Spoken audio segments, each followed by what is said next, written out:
What up, y'all? How are you? It's daytime. I know I'm usually the night owl. This is before work, so it's gonna be quick. You see me fresh hair and makeup before I've walked into the steamy dish pit and ruined it all. Fresh energy, not insane yet. Wonderful. I was not here last night because I was partying. I had an after work party to go to, a birthday party. I was out in I don't know, it was 20 minutes out of town. And so I was home later than I thought. And I was like, instead of just forcing this out in the middle of the night, I'll just do it tomorrow before work. So we are here for our weekly, energy oracle forecast using the Oracle of Oddities. Still recovering from a migraine this weekend. So I'm a little bit feeble-minded still, a little bit awkward. I can't talk very well yet, but I'll be back to normal soon. All right, what do we need to know for this week? So far, our first card is Crown Chakra. The Crown Chakra is activated. We are open to receiving the light coming in from divine. I know that we are in the week leading up to Rosh Hashanah. So I remember just a little while ago, I was listening to the weekly energy boost forecast or weekly energy boost podcast that the Kabbalah Center puts out. And I remember either David or Alicia was saying something about we're in the week of creation. So this is the time where the window's opening where we can really connect to that direct light without it causing an overload of too much energy and then playing out in chaos. So just be mindful to tune into that. All of the positive goodness and flow of divine creator energy that you can this week. And just remember when those challenges come up that when we transcend them and overcome them, it opens us up to even more light and blessings. So the Crown Chakra is noted and acknowledged and activated this week. For wisdom and goodness and mercy to come in. And oh Lordy mercy, here we come. Knowledge.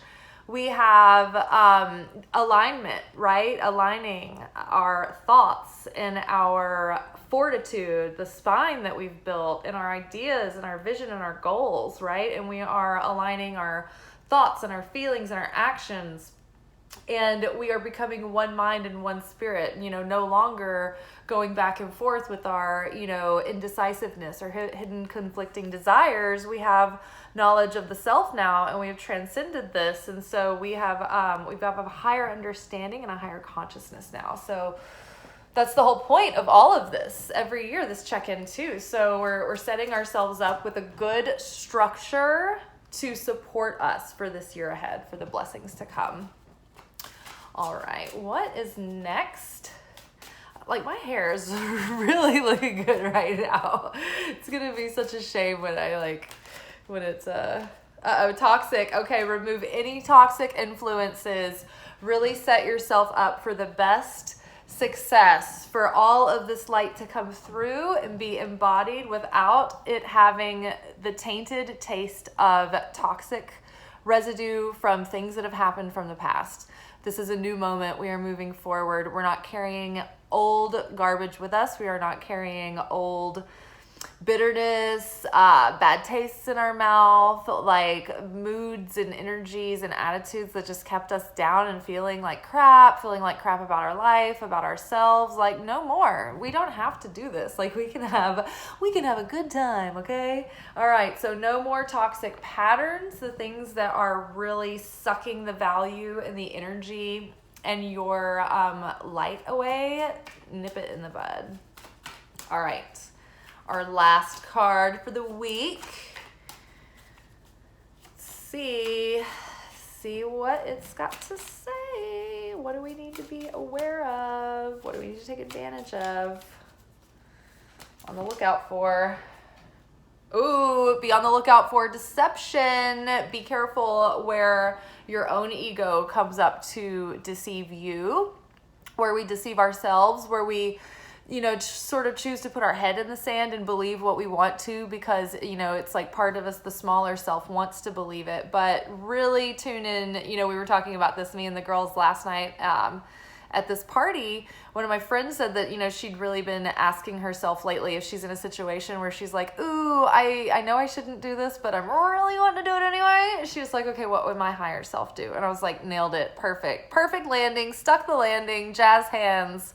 So when you are tempted by the lower temptations, by the weaker self, by the more frightened self, by that child that needs you to reparent yourself, right? That needs you to do the healing and the soothing and take direction. Who's driving the ship, right? You have to be the captain of your destiny, or else you're just going to be thrown to and fro in the fated life, right? So look really hard at yourself, at where you're deceiving yourself. Look where others are deceiving you. How are they projecting something that may not be true or accurate, right? So be aware of that. And then what was our other card that came up with it? And explore. Okay. So explore, like tread carefully, right? Don't rush into anything and jump, both feet in or dive head first and not test the depths of the water that you're getting into. Take it, a step at a time, but explore, have that, adventurous spirit of the fool, right? That untainted, enthusiastic, optimistic approach, but also don't let that, desire and need for exploration to also make you fall folly with your own self-deception too, right? Like the thing with life is that it's like you're only cheating yourself, so it's like if you're not being honest with yourself, if you're not making different, taking different actions and making different choices, you're going to keep getting what you got, right? So try to explore how you can change the way you're approaching your life, or how you are perceiving it, or what you are allowing around you. Take note and stock of that. Explore, what are these toxic influences and how do they keep coming back in? How do they keep perpetuating? Because we can try to prune away the 3D symptoms of the effects of what the toxicity has created. But what we really need to do, it'll just grow back, right? You'll just have another situation that is manifesting in the same way or in similar circumstances. So you have to get to the root of the toxicity in you. How are you allowing your boundaries to be porous, right? How are you letting someone, how are you putting up with someone not treating you the way that you deserve?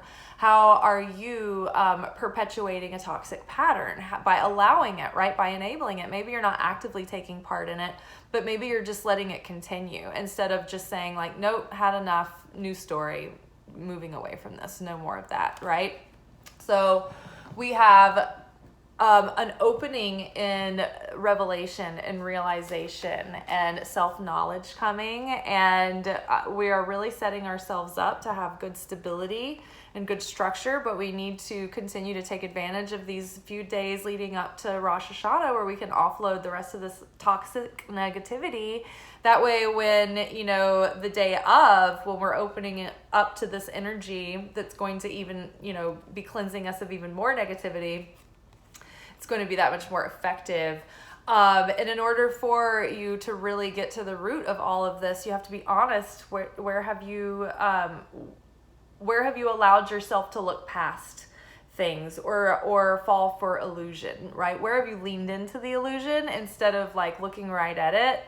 Where have you avoided, facing something head on, right? So it's time to look at those things so you can really move forward and explore this, the new possibilities ahead, right? There's so many opportunities opening up, so many possibilities that you've never even thought of, that you've never even explored yet, right? So take that into consideration before you keep going round and round in, in all this mess over here.